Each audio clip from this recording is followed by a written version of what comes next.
Ini radiator. Jadi pertama pegang, terus nanti kalau dia panas jangan dibuka, nanti nyembur airnya. Tapi kalau dia dingin boleh dibuka. Nah, dilihat nih airnya, batas air penuh ada yang datar di bawah nih. Itu tandanya kalau kurang dari itu airnya perlu ditambah. Kalau sudah sebatas yang datar ini dia udah cukup penuh. Nah, airnya bisa air biasa, bisa juga water cooler. Daya tahannya lebih lama untuk pakai water cooler. Nah, tinggal pakai water cooler. Fungsinya apa sih radiator ini? Fungsinya dia untuk mendinginkan mesin yang panas. Nah, dibantu oleh kipas elektrik ini. Nah, kipas elektrik ini dia akan mendinginkan mesin dibantu oleh udara dari luar. Ketika mobil jalan dia menangkap angin atau udara dari luar. Nah, angin itu kan masih panas karena udara di luar masih panas. Dilewatkan air yang banyak ini di dalam radiator supaya pada saat dihisap oleh kipas udaranya berubah menjadi dingin. Nah, ketika udara sudah dingin dia menyembur atau membuat angin yang tersebar di sekitar mesin itu menjadi dingin. Nah, mesin yang tadinya panas bisa menjadi dingin. Nah, itu fungsinya radiator. Jangan sampai radiator ada yang bocor sehingga airnya berkurang. Nah, tadi sudah saya contohkan caranya memeriksa di bawah ada genangan air ataupun ada tetesan air. Itu tandanya ada yang bocor. Tapi kalau kering itu tandanya normal. Nah, seperti kalau kita masak air di ceret atau teko, kan nanti pada saat dia mulai mendidih akan bunyi tut. Tandanya kita harus matikan apinya. Tapi bagaimana bila radiator panas? Bagaimana dia membuang uap bila tidak ada lubang? Itulah fungsi ada selang di sini. Selang ini membuang uap panas yang keluar dari air radiator. Nah, dia akan masuk ke tabung ini. Tabung ini ada isinya. Apa isinya? Sama seperti yang ada di dalam radiator. Bila yang ada di dalam radiator itu isinya water cooler, nah di sini juga isinya sama, water cooler. Tapi kalau di sini isinya air biasa, sini juga air biasa. Fungsinya apa?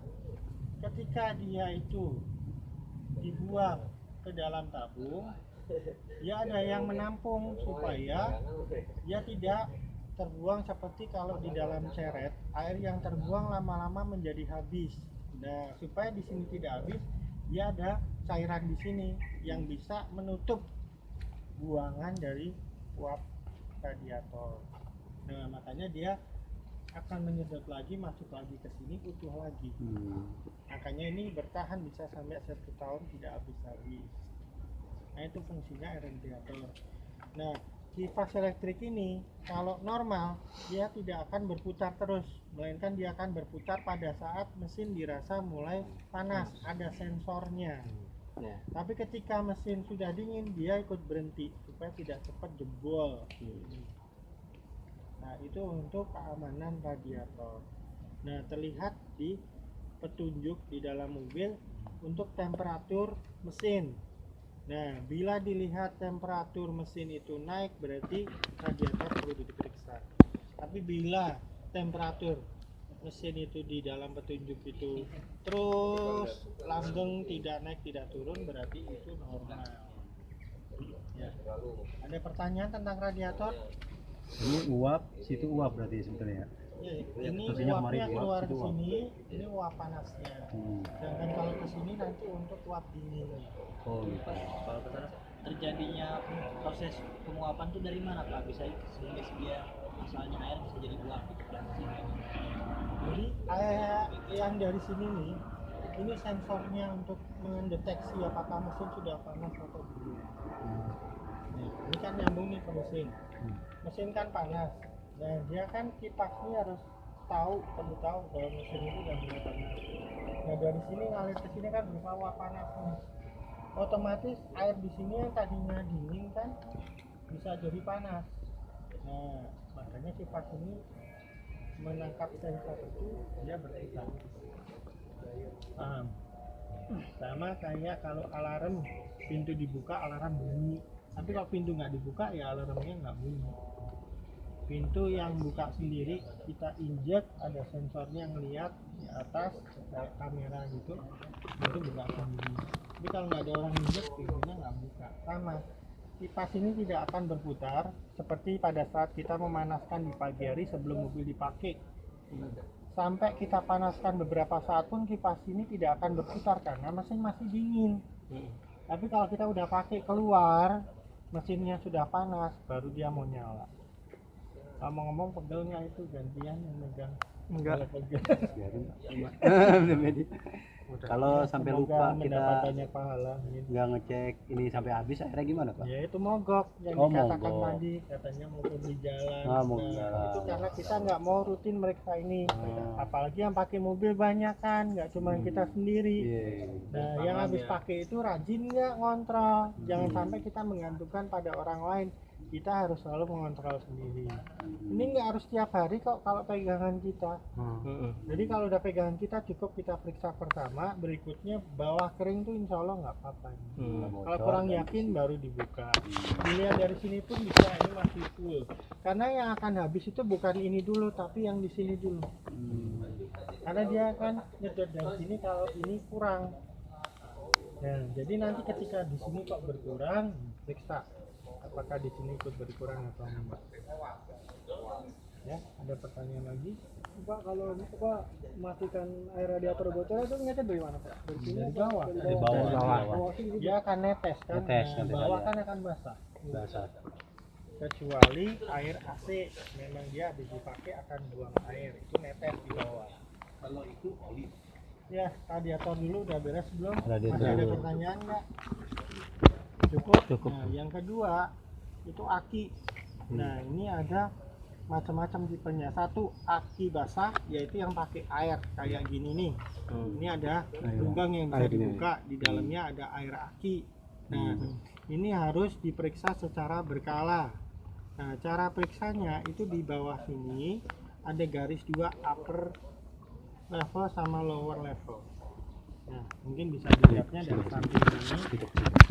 Nah, garis yang bawah ini, air aki tidak boleh kurang dari garis ini. Sedangkan garis atas, air aki tidak boleh lebih dari garis atas ini. Kenapa? Kalau kurang, nanti daya listriknya itu berkurang juga. Otomatis mobil itu nanti nggak bisa nyala mesinnya karena daya untuk menyalakan listriknya kurang dari akinya. Setrumnya tuh habis. Kayak HP kalau udah habis baterai, dicas, dia kan kalau 0% HP-nya belum mau nyala. Nah, jangan sampai 0% terus. Sama, ini jangan sampai berkurang dari ini supaya nanti jangan sampai 0% lama-lama rusak baterainya, lama-lama rusak akinya. Harus ganti baru mahal. Nah, ini ada tandanya. Aki yang masih bagus pertama warnanya seperti ini. Biru. Nah, aki yang sudah kurang bagus ini udah berubah putih. Nah, ini tandanya di sini. Ini tandanya warnanya biru kan? Biru. Masih Iya. bagus. Nah, kalau udah minta pensiun tuh tandanya merah. Hmm. Itu gara-gara kita lupa ngisi air aki, biasanya selnya ini mati. Nah, satu sel mati itu gantinya semua. Ada yang rekondisi aki tapi itu nggak bertahan lama. Jadi kalau bisa usahakan air jangan sampai berkurang. Nah, ini aki basah, beda aki kering lebih enak. Dia nggak usah diisi air, dari sananya udah langsung ada strumnya. Jadi kita nggak harus bolak-balik periksa airnya berkurang atau enggak, karena emang nggak ada.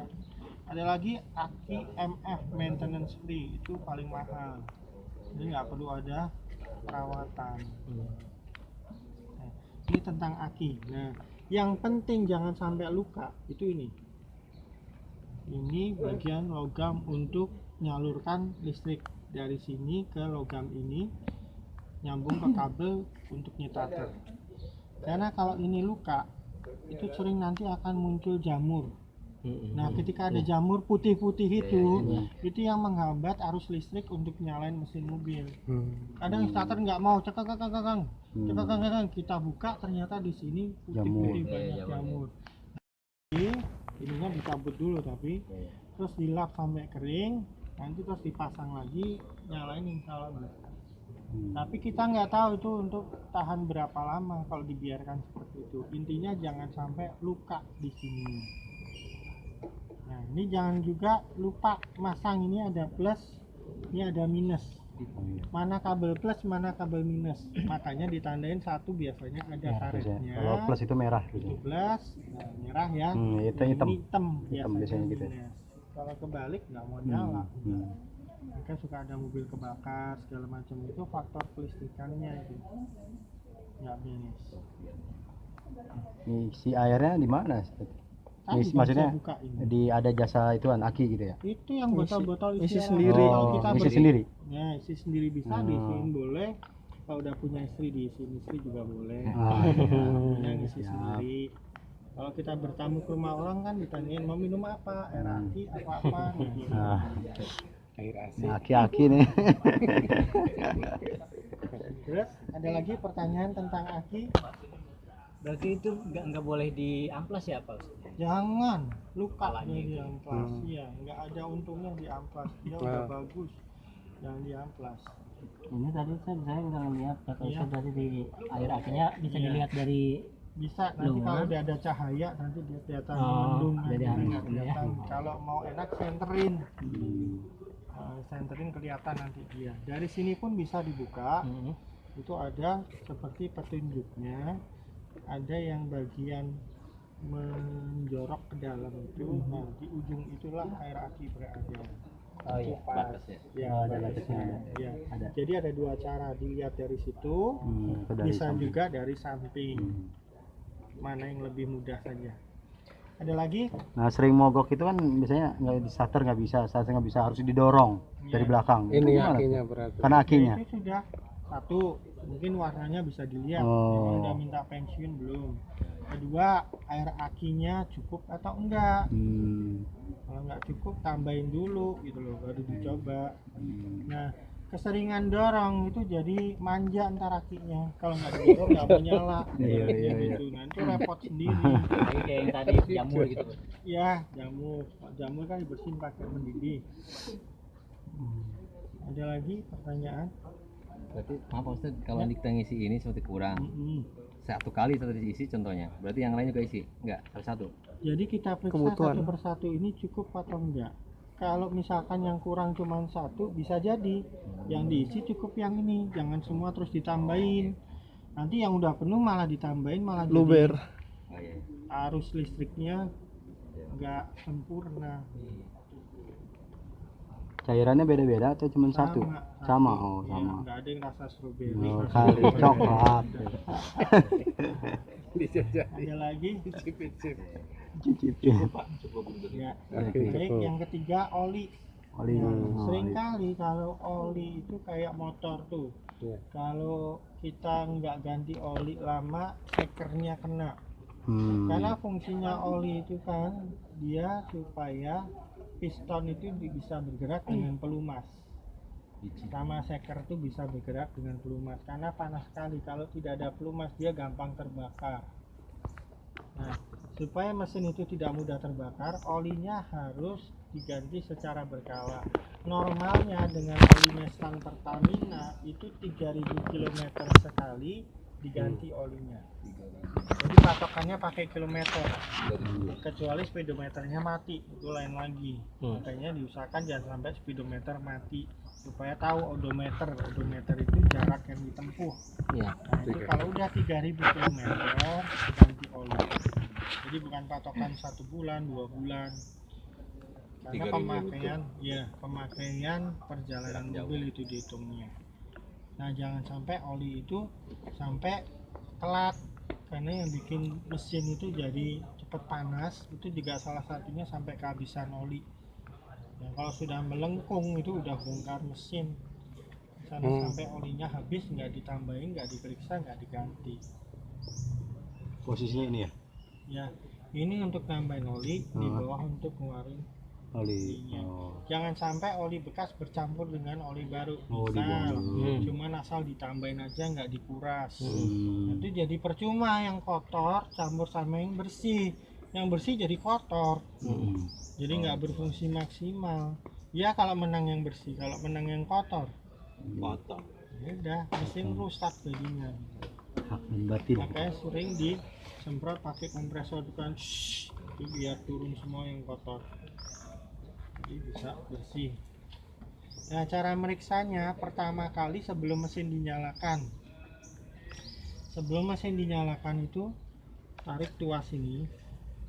Posisi oli itu masih di bawah, ini ketahuan ini. Nanti bisa pakai tisu atau bisa pakai apa namanya, kanebo.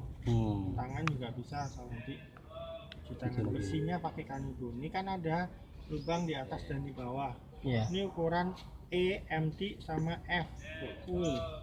Nah, ketika mesin udah nyala, kalau kita tarik ini akan selalu full.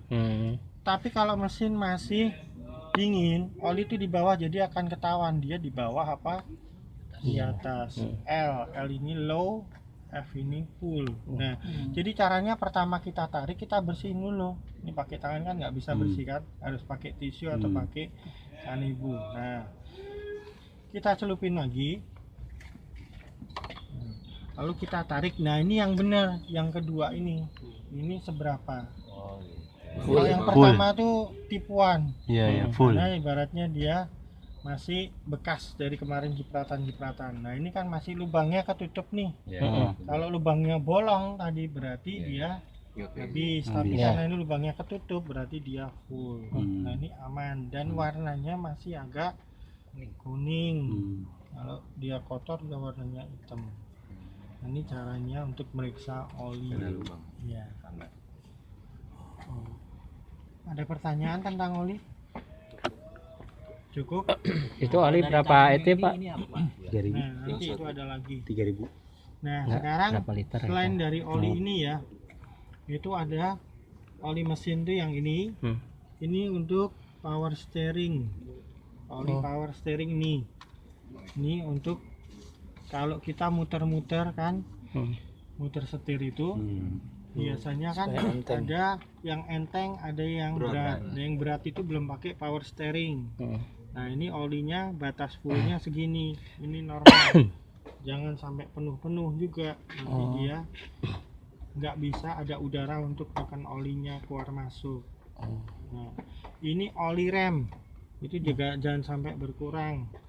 Supaya kita tahu untuk remnya itu makan atau enggak, kita kelihatan dari olinya.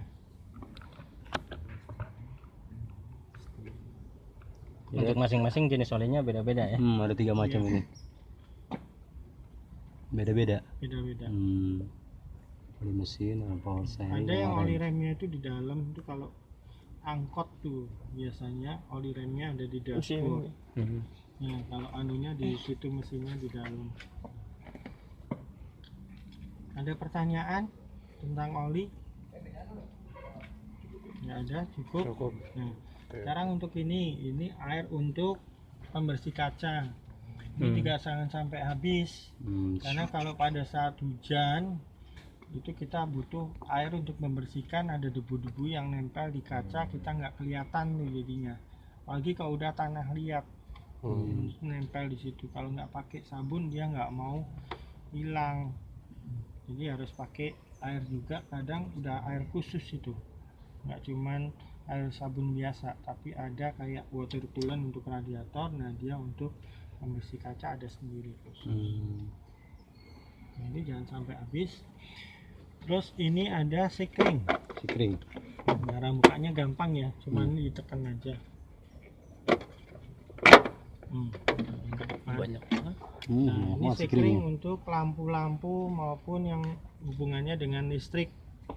Nah, ketika di sini dilihat ada petunjuk tulisan head. Nah, ini posisinya di mana? Posisinya di atas sendiri nih, yang gede nih. Dia kotaknya juga gede. Itu tandanya lampu utama, lampu depan. Nah, kalau ada lampu depan mati, yang pertama diperiksa ininya dulu. Jangan langsung ganti lampu. Mahal ganti lampu. Ganti sekring lebih murah. Nah, lihat dulu sekringnya. Sama mobil di starter nggak mau, belum tentu ada masalah dengan mobilnya, ternyata cuman sekringnya yang putus.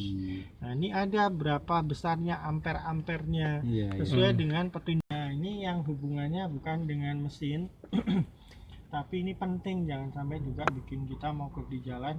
Itu namanya nih timing belt nih. Timing belt. Jadi ini sabuk-sabuk ini nggak ada yang boleh sobek.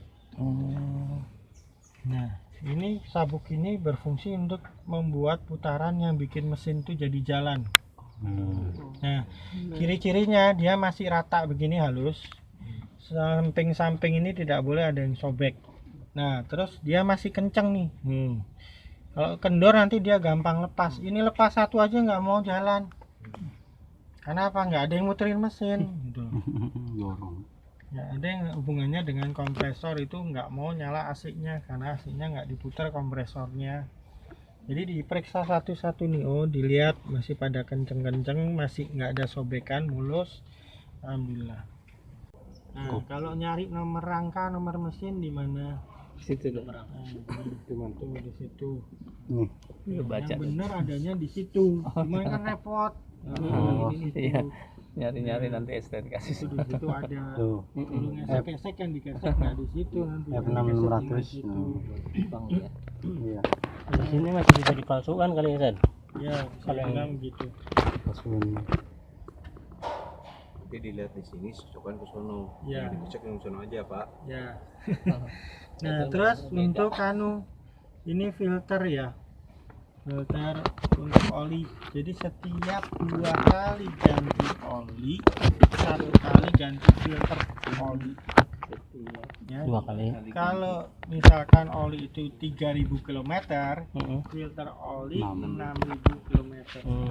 Yang mana satu? Ini lipat di bawah. Cukup. Nah, tutupnya jangan lupa jangan dilepas ya. Itu nanti Ya, posisinya. itu harus masuk ya di situ persis pada tempatnya. Kalau enggak dia nekuk ininya jadi kebuka nanti. Nah, ini kalau mau dilepas itu di ketinggian kira-kira sekian sudah mendekati, jangan sampai dari atas. Nah, harusnya langsung klek kalau yang masih normal, karena ini melengkung gara-gara tempo hari ada yang itunya salah, belum ditaruh pada tempatnya, ini udah ditutup dipaksa, jadi melengkung. Harusnya rapat kayak gitu. Nah, akhirnya apa? Kalau belum kunci gitu mesti didorong lagi. Awas tangan. Oh gitu. Harusnya ngunci sendiri ya. Langsung. Harusnya ngunci sendiri. Masih membuka kan. Lecet. Ini untuk nyemprotin air yang tadi itu Yang tadi di sebelah dalamnya. kanan. Itu keluarnya di sini.